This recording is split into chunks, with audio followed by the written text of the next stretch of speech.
But first, in any war, and particularly a race war, truth dies.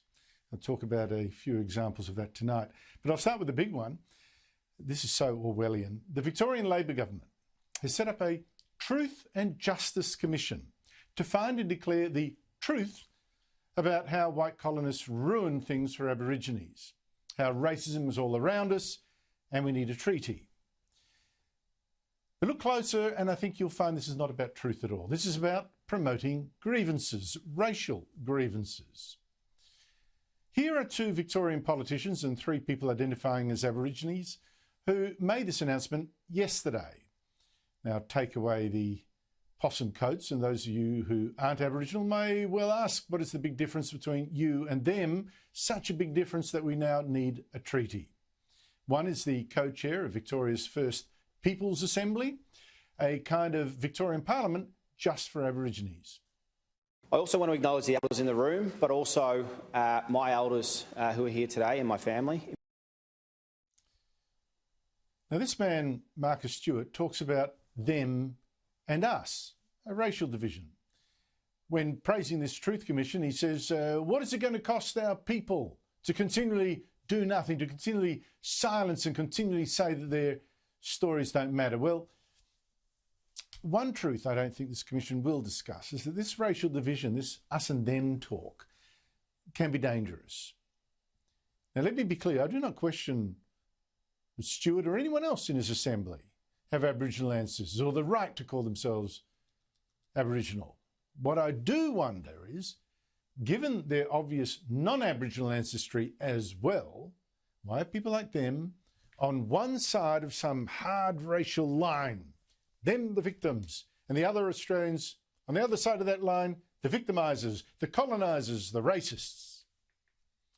But of course, some people build their careers on exactly this kind of hard racial division.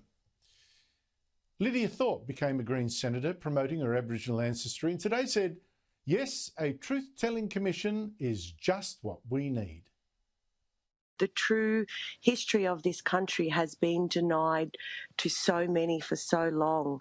I'm sure there'll be many stories about the system in terms of child removal, the system in terms of deaths in custody. I'm calling bull because I think the truth is the last thing that commission will give us on exactly those two topics, if not more.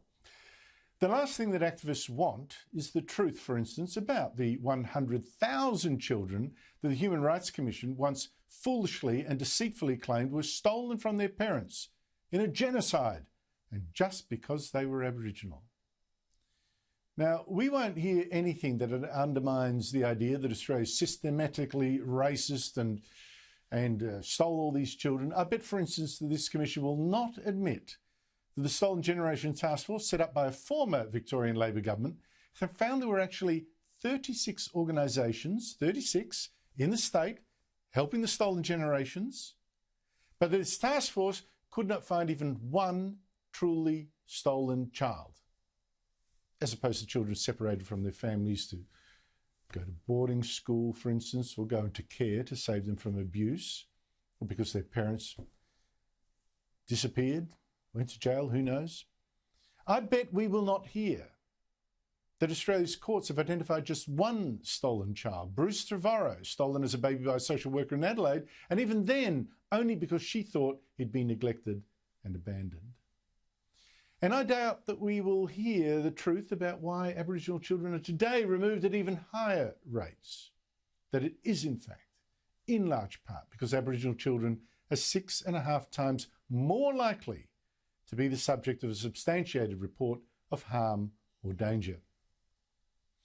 Now, as for deaths in custody, let us see if this Truth Commission admits that Aboriginal prisoners are these days less likely than white prisoners to die in jail. And the reason that Aborigines are actually more likely to be prisoners in the first place is because Aborigines as a whole, on average, are more likely to be convicted of crimes and incarcerated. Now, to Lidia Thorpe, these arguments, well, they just make her angry. I've seen her in Parliament. But I think these arguments are actually true and important, must be made.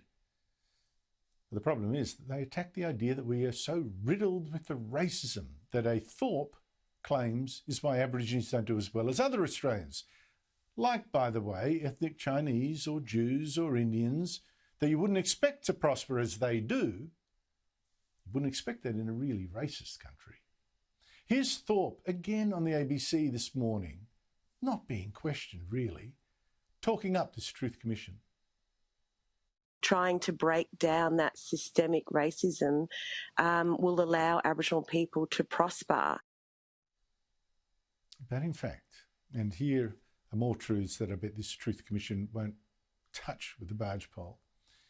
If you want reasons for Aborigines as a whole, I know there are plenty of exceptions, friends of mine, plenty of exceptions, but if you want reasons for Aborigines as a whole not doing better, you should look less into white racism and more into other factors at play at some Aboriginal communities, which is the argument that Jacinta Price makes.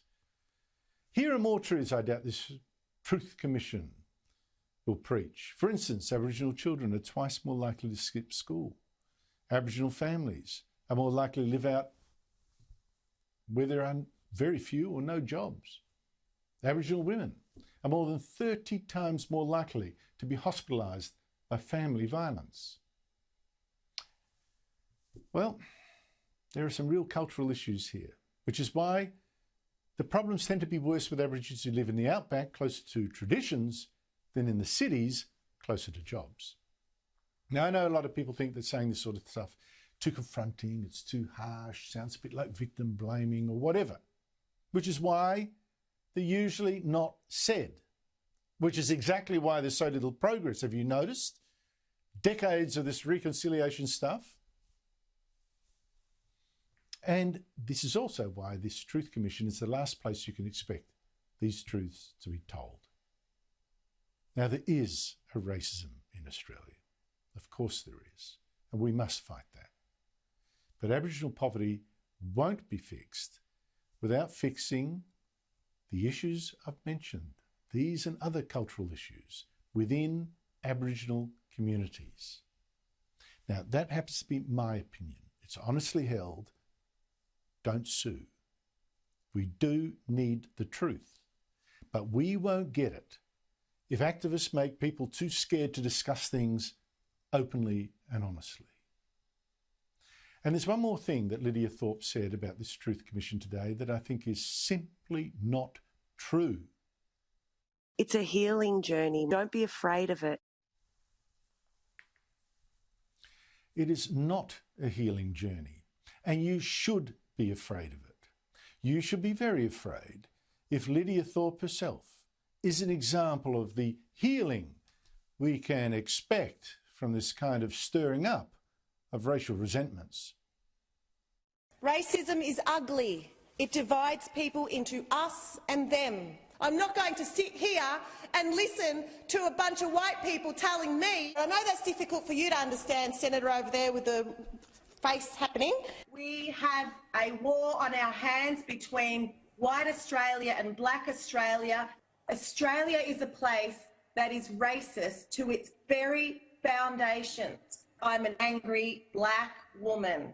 And in terms of the Aboriginal money or the black money, the white money and all of that, it is all money that's been stolen from us and all.